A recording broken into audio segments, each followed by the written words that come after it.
Hey everybody, thank you so much for tuning into this week's episode of the Real Estate Talk Show, Home Buying 101 with Sebastián Córdoba, Mr. Clear to Close. Guys, I wanted to record this session today because I wanted to give a market update and kind of see what's going on right now in the real estate world, right? Aside from that, I'm coming across a lot of common mistakes that I'm seeing first-time home buyers make while they're out there looking for that first property, right? So guys, thank you so much for tuning in. Don't miss it. Like it, comment, share it, subscribe. Let's talk real estate.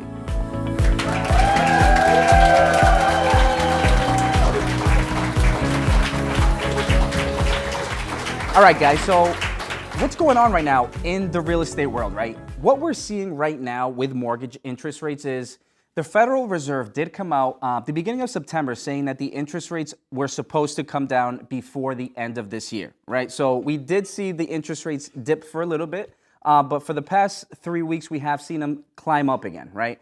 A lot of professionals and a lot of economists are saying that after the elections, there's a possibility where when the Federal Reserve said that they're supposed to come down by the end of the year, that they could potentially finally come down. So hopefully they do, which alleviates everybody's debt to income ratio, because how do you qualify for a property, right? How does that interest rate actually influence how much you can buy, right? What your purchasing power is. So for example, the higher the interest rate is, the higher that monthly payment is going to be, okay? Now, how do we determine how much you can actually afford with a mortgage payment is the following, right? There's a certain percentage, depending on which loan program that you qualify for, is that you can go up to in relation to your income, right? So for example, let's say you're earning $10,000 a month, right? The maximum amount of debt to income ratio that you can put from your income into a mortgage payment is 45%, just an example, right? Meaning that the maximum mortgage payment you can afford with a $10,000 monthly income is $4,500, right? Depending on that, because it doesn't mean, okay, now that monthly payment, depending on the purchase price of the property and how much the real estate taxes are and how much the actual insurance is on that specific property is going to dictate and tell us how much that purchase price is, right? So don't want to throw too much your way. My point is that the interest rates right now are a little bit higher, right? So what is that doing to the economy and kind of the market is the demand is still there.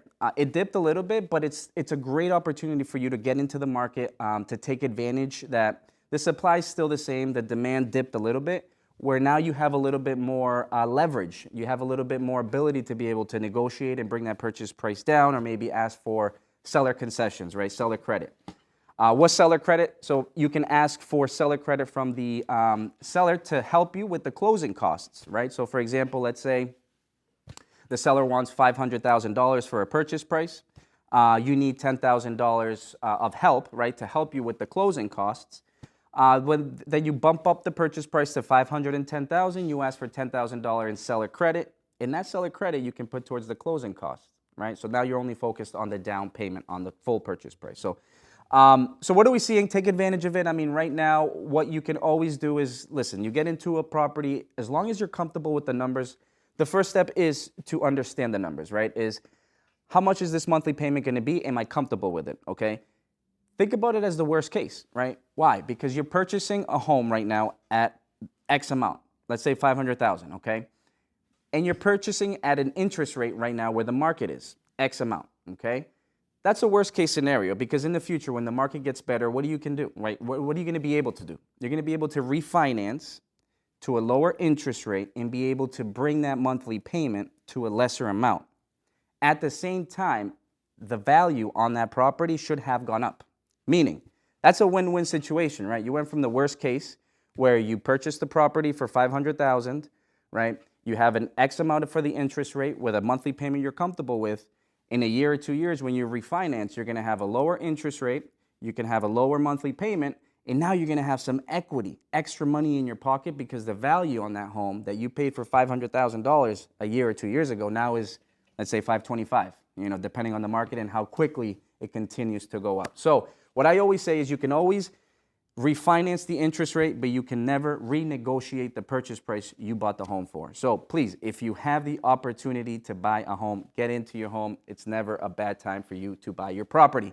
So what is a common mistake that I'm seeing? I'm coming across a lot of these common mistakes. And the first one is a lot of these first-time home buyers, right, are heading out to these open houses. They're going to go, they're going online, Zillow, Redfin, all these different websites, and fall in love with the property, right? And really see themselves in there. They bring the whole family to the open house. The first question that they get from the realtor, the listing agent, is, hey, thanks for coming, but, have you spoken to a bank? Are you pre-approved? Can you purchase this home? Can you afford it? So that's the first common mistake I'm seeing, is because really the first step you should do is talk to your mortgage lender, right? Your loan officer, your local bank, who's going to be able to help you with a mortgage, okay? And first help you understand your numbers, the finances, okay? First you need to understand, first do you qualify, right? And understand what the factors are that we look at to determine if you qualify. If you do qualify, that's where we can determine, well, up to how much, what type of property, what type of loan program, what type of down payment, okay? So yes, what do we look at? The different factors to determine that. The first one is the credit score, okay? The higher your credit score, the better opportunity you're going to be able to fit into different loan programs and get you a better interest rate, okay?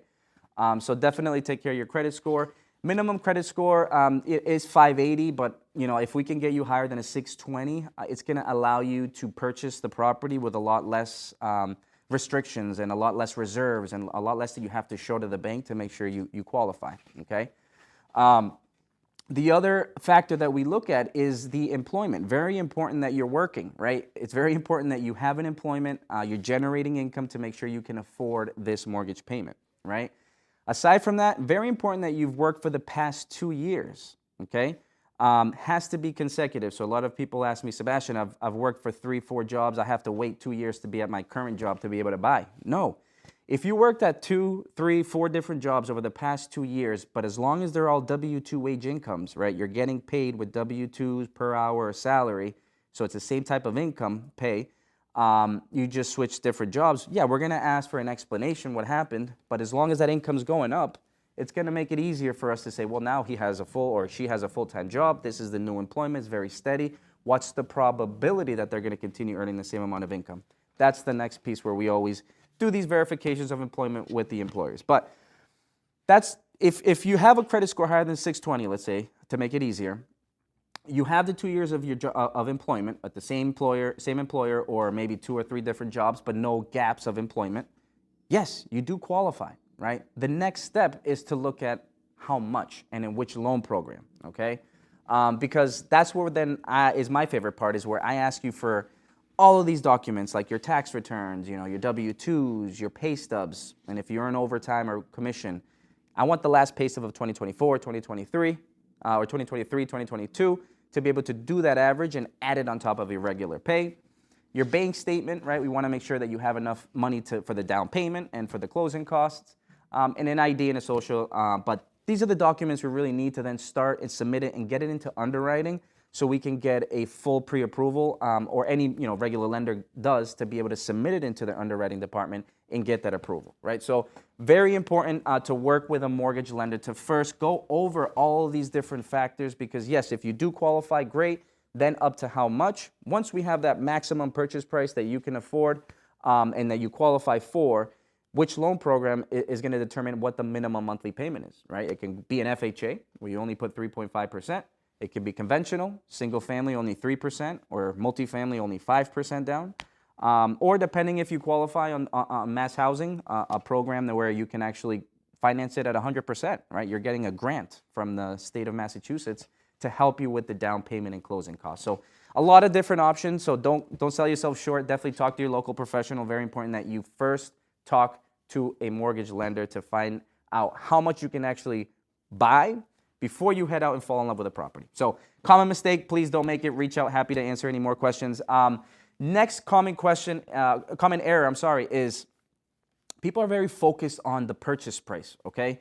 Where, like we were just talking about, for us to be able to determine how much you can afford, it's all about that debt to income ratio, right? It's how much that monthly payment on the mortgage is gonna be instead of the purchase price, okay? So I'll give you a very clear example, and I wish I had a nice little whiteboard. Maybe we'll put one on there next week, courtesy of Mike, my brother Mike there. But so let's say, for example, what we're looking at is, the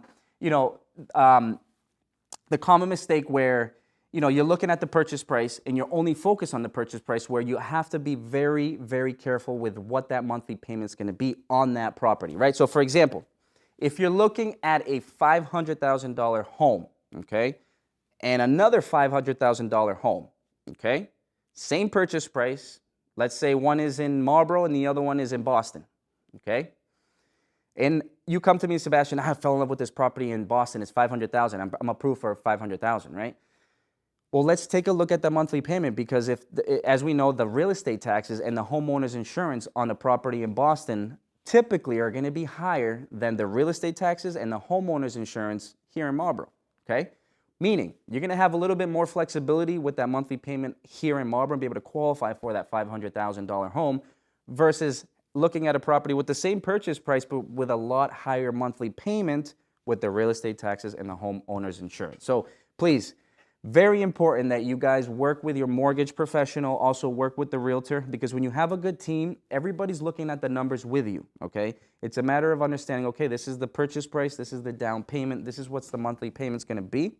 And yes, we tell you what the maximum amount is that you qualify for, but at the end of the day, you need to make sure that you guys are, you choose how comfortable of a monthly payment you want to have, right? So, I'm very excited that we were able to put this together for you guys.